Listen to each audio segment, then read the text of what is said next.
Assalamu alaikum, my YouTube family. Hope you all are doing well. So in this video, as I promised you guys, that I'm going to discuss about the 27th constitutional amendment. Uh, First of all, I will start with what is amendment. Amendment is that in the Constitution of 1973, few changes are brought, and that to amend the changes in the laws, that is known as the amendment. And Pakistan passed its 27th constitutional amendment on November 13, 2025, fundamentally restructuring the judiciary and military command. The amendment sparked the immediate resignations of three senior judges, nationwide protests, and legal challenges, with critics calling it an assault on the judicial independence while government defends it as a necessary modernization. Now, according to government, it is a very necessary amendment that is the 27th amendment, but critics call it basically assault on the judicial independence. And basically in this amendment the major changes were brought into the judiciary and military commandment. So we will see these changes and will decide that why they are the does not align with our constitution and how they assault the judicial independence. So number first and most important is the new constitutional court. The new federal constitutional court strips the Supreme Court of its power.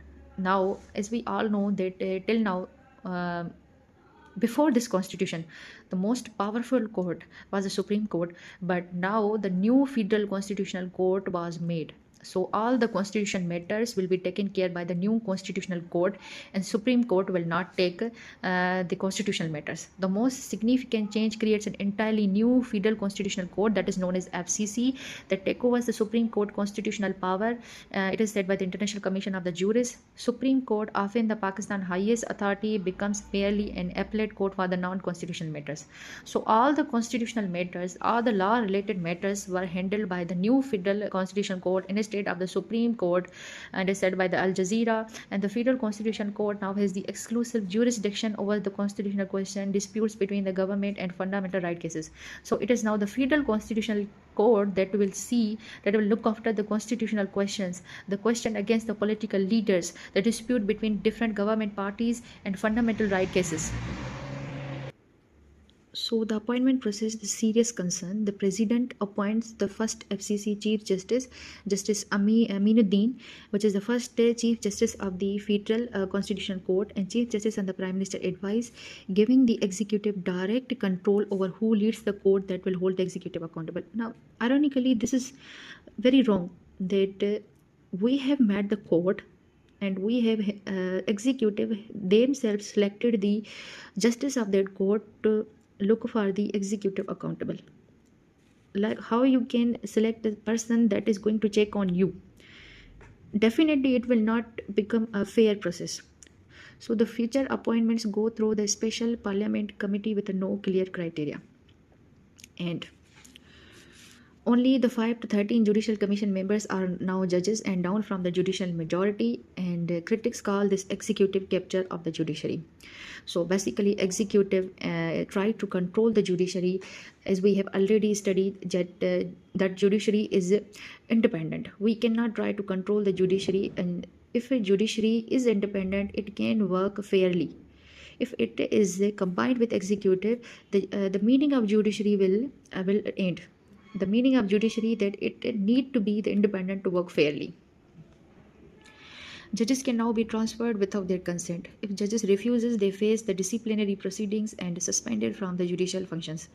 Judges can be transferred without their consent. In above all the constitutions that we discussed in the previous videos, it is a necessary clause that before transfer the judge from one court to another court, the consent of judges is necessary. But in this 27th amendment, the judges can be transferred without their consent, and disciplinary proceedings and suspensions from the judicial functions. Previously, transfers require the judge agreement, according to Al Jazeera, and the legal experts want this create a veiled threat, allowing the government to punish the independent-minded judges through forced relocation. Now, it is not necessary that all judges will agree with their transfers. Some will definitely go against, and they definitely want the independence, and it is their choice that if they want to be transferred or not. But the 27th constitution has totally abolished that, and said that it is no transfer is required or no consent is required before the judge's transfer. and far and the most important other class is that is the military leaders. Military gives leaders give the lifetime immunity unprecedented in democratic elections. This amendment grants a lifetime immunity from persecution to the Pakistan field marshal, currently the Asim army chief minister Asim Munir, which is promoted after the May 2025 conflict with India. The five-star military officer retain their rank, privileges and uniform for life and can be only removed by the two-third parliamentary vote, a higher threshold than removing the elected prime minister, which faces the simple majority no confidence vote. So this is very important. To understand here is that to remove the army chief, you have to require more majority than a elected prime minister. In simple way, the it is shown here that the chief of army chief is more powerful than the elected prime minister. The army chief become the chief of defense forces, gaining the authority over all the military branches. It will become the chief of the defense forces, the navy forces, and air forces. It will become the chief of all the defense forces that are working in the country. The historic position of the chairman, joint chief of staff committee is abolished effective November 27, 2025. A new commander of National Strategic Command oversees Pakistan nuclear weapons, accompanied exclusively from the army officers. The nuclear weapons, the Pakistan nuclear weapons is army. The commander will also come from the army officers. The constitutional lawyer Rida Hussain warns that democracy does not survive when impunity is made a constitutional right. This grants a non-elected army officer projections and power that no democratic elected leader has. Al Jazeera. Basically, in this constitution, we can clearly appreciate that how Pakistan is running on the hybrid system, how Pakistan is running on the dual system. That is the to show the world that it is a democratic system, but it has the basically the hybrid system. The military and the government are running along, so that they have the hybrid system. And next, after giving much power to the military, we have next is the president also receives lifetime impunity from the criminal proceedings and arrest, and extending far beyond the previous protection that lasted only during their term. President also receives the lifetime immunity. Now you cannot question the president of the country and from the criminal proceedings and arrest, and extending far beyond the previous protection that lasted only during their term. So till now we have discussed that how the 27th constitution has changes the law regarding the judiciary, how it has combined the executive and judiciary, how the 27th amendment has given the power to executive to and make a court that is superior than the Supreme Court of the Pakistan. And then we see that how many privileges are given to the army chief, and after that we discuss about the president, that president is also given immunity. So now coming to the critics, what is the point of view of the critics? Critics says the amendment violates the Pakistan constitutional foundation. Legal challenges cites a violation of the Pakistan basic structure doctrine, the constitutional principles so fundamental that they cannot be amended away. So a constitution, you cannot change the constitution, but in this constitution they have basically changes the basic fundamental rights. So Pakistan Supreme Court recognized in its 2050 District Bar Association ruling that certain features are protected. The Pakistan Supreme Court recognized some laws, some features that are protected. So we have to discuss that Supreme Court has made some things which are protected, like the judicial independence, the separation of the power, federalism, and parliamentary democracy. The entry 55 of the Federal Legislative List explicitly states that Parliament can legislate on Supreme Court jurisdiction only to enlarge it, not reduce it. That Parliament can legislate on Supreme Court jurisdiction only to enlarge it, not reduce it. But here in the 27th Amendment, it is totally opposite. We have decreased the position of the Supreme Court and made another strong court, another constitutional court, that is the Federal Constitutional Court, and has taken the powers from the Supreme Court. Petitioners argue that creating the FCC with the binding authority over the Supreme Court directly violates this constitutional limitation, according to the Express Tribune. That we have created something more powerful than the Supreme Court, and that is the Federal Constitutional Court. So this basically violates the part of the Supreme Court law that cannot be amended. The separation of the power principle is destroyed when the executive appoints judges who hold the executive accountable. So if we discuss the three different branches, the three different systems that they work cooperatively but cannot overpower each other. The separation of the power. Executive is separated from the judiciary. The separation of power is destroyed when the executive appoints judges who then holds the executive accountable. Justice Mansoor Ali Shah stated that amendment subjugates the judiciary to executive control, strike at the very heart of our constitutional democracy. So basically, this step hurts the democracy constitution.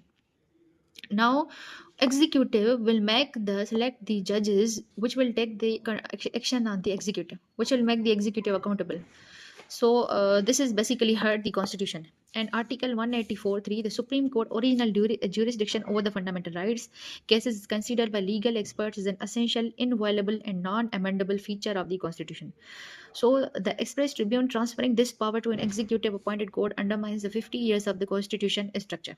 The Supreme Court original jurisdiction, fundamental legal rights, these are essential, inviolable, and non-amendable. And transferring this power to an executive appointed courts undermine 50 years of the constitutional structure. So this basically destroyed the structure, the 50 years constitutional structure. The International Commission of the Jurists condemned the amendment as a flagrant attack on the independence of judiciary and the rule of the law. The Tribune noting it violates the international standards requiring appointment bodies to be separate from executive control. International Commission of the Jurists. So what this basically say that they say that to appoint the judges to make the executive accountable, it is necessary that those judges will be separate from the executive, will be separate from the executive control. Executive cannot select those judges. So basically here it is opposite, that executive is selecting the judges. The political battle and differences over the democracy. The political battle reveals deep divisions over the democracy. Government supporters, the PMLN and PP, argue that amendment fulfills the 2006 Charter of the Democracy, reduces case blockage by creating a specialized constitutional court, and provides the needed clarity on military command after the May 2020 India-Pakistan conflict. So we have the law minister